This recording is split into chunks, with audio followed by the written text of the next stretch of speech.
ఇక సుష్మిత విషయం నేను చెప్పాల్సి వస్తే, తను ఈ ఇండస్ట్రీలో తను రావాలి అని నిర్ణయించుకున్న తర్వాత ఫస్ట్ చెప్పింది రామ్ చరణ్కి, రా అని అక్క, నువ్వు డెఫినెట్లీ దిస్ గ్రేట్ ఇండస్ట్రీ, మనం ఇక్కడ అందరినీ మనం కనుక ఇక్కడ మనకి ఏం కావాలి, ఏ బ్రాంచ్లో మనం వెళ్ళాలి అని అంటే, నాకు అదేమి లేదు, సినిమా ఇండస్ట్రీ నేను రాణించగలను అనేది నాకు ఐడియా లేదు. ఫస్ట్ ఆఫ్ ఆల్ ఏదో ఎంటర్ అవ్వాలి అంటే ఓ పని నా కాస్ట్యూమ్స్ అవి చూసుకోండి. రంగస్థలంలో తన కాస్ట్యూమ్స్ గురించి, రంగస్థలంలో కాస్ట్యూమ్స్ ఏమున్నాయి పాప, ఏముంటాయి అంటే, ఏదోనా సరే లుంగి కానీ అది కానీ ఆ గెటప్ కోసం అని చెప్పి తను సుకుమార్ వాళ్ళందరి దీంట్లో డిజైన్ చేసుకుంటే చాలా రస్టిక్గా ఉండాలి, చాలా ఇద్దాం అని అంటారు. వాళ్ళు చెప్పిన మాట ఏంటంటే, ఒక చిరంజీవి గారు అమ్మాయి రామ్ చరణ్ సిస్టర్ అన్న ఫీలింగ్ లేకుండా గబుక్కుని ఏదో ఒక లుంగి కావాలంటే రాజమండ్రి ఆ ప్రాంతంలో కారు వేసుకుని తనే బయలుదేరి షాప్ తిరిగి డైరెక్టర్ కోరుకున్నటువంటి ఆ క్లాత్ కోసం తను తిరిగి చెమట కక్కుకుంటూ వచ్చి చేసింది అని చెప్పినప్పుడు, నేను చాలా అంత కష్టపెడతా ఎవరు ఉంటారు కదా మా అసిస్టెంట్ అంటే, నాకేం తెలియదు, మళ్ళీ వాడిని పంపించితే ఏం చేస్తారో ఏమో తెలియదు, నేనే వెళ్ళానంటూ. అంటే కష్టానికి నెరవక నాన్న నుంచి కానీ తర్వాత తమ్ముడి నుంచి కానీ ఈ ఇండస్ట్రీలో రాణించాలంటే కష్టం ఒక్కటే పరమావధి, కష్టం ఒక్కటే నిజమైనటువంటి ఆయుధం, ఆ ఊతం అని తెలుసుకున్న మనిషిగా నాకు చాలా ఆనందం వచ్చింది. తను ఏవైనా ఇండస్ట్రీలో చేయగలదు, సాధించగలదు నమ్మకం. ఫస్ట్ టైం ఆ రాజమండ్రి వీధుల్లో తను ఎవరో మర్చిపోయి ఒక కాస్ట్యూమర్ లాగా పరిగెత్తిందంటే that is the best thing. నేను దాన్ని మనస్ఫూర్తిగా దాన్ని హర్షిస్తున్నాను, వెల్కమ్ చేస్తున్నాను.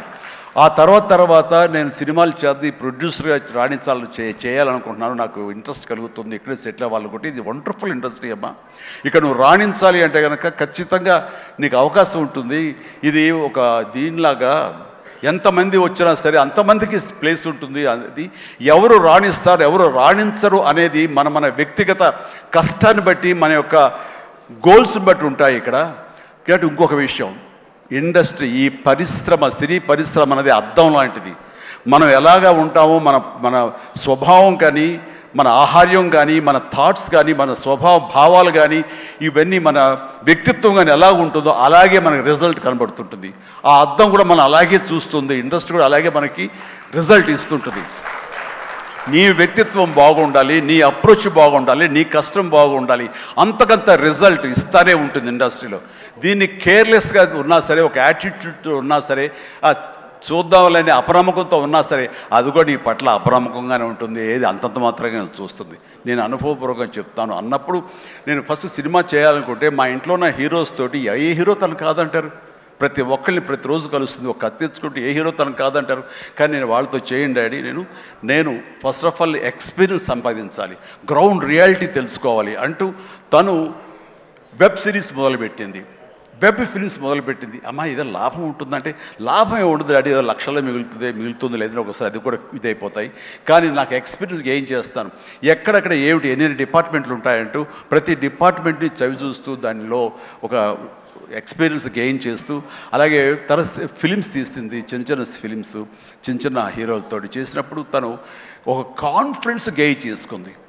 అంతేగాని మాకు రెడీమేడ్ కేక్ వాక్ ఇక్కడ సినిమా తీయటం, మా అండదండలో నాన్నగారు వాళ్ళందరూ ఉన్నారు కాబట్టి అని అనుకోలేదు.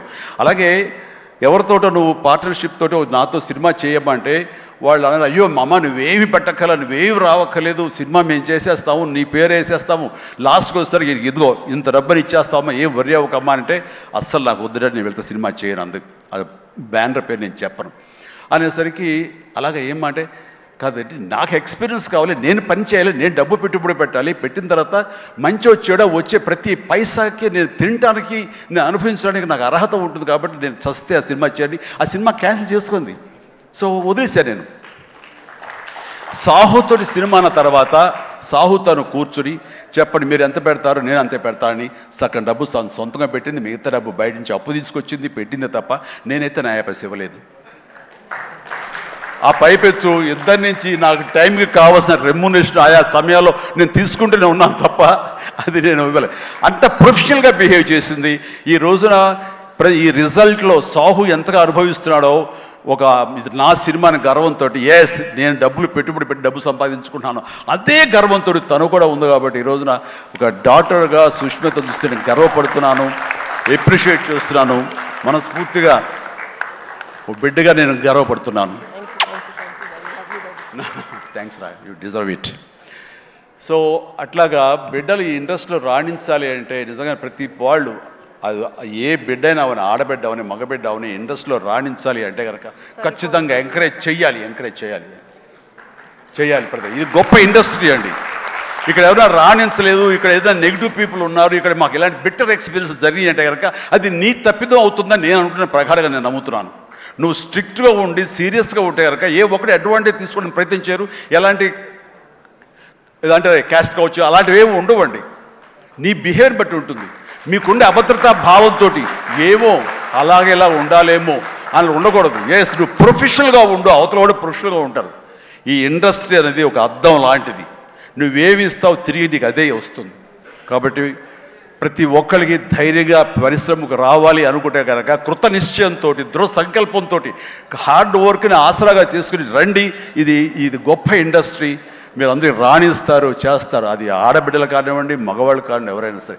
సో అది నేను వెల్కమ్ చేస్తున్నాను. దానికి ప్రత్యక్ష సాక్ష్యం సుష్మిత, అలాగే దత్తు గారి పిల్లలు స్వప్న, దత్ ఇలాంటి వాళ్ళందరూ కూడా ఎంతోమంది, ఇది ప్రధానంగా ఇంత డిస్ట్రిబ్యూటర్స్ తరపున మాట్లాడిన సుప్రియ, వీళ్ళందరూ కూడా ఆ స్థాయి వాళ్ళు.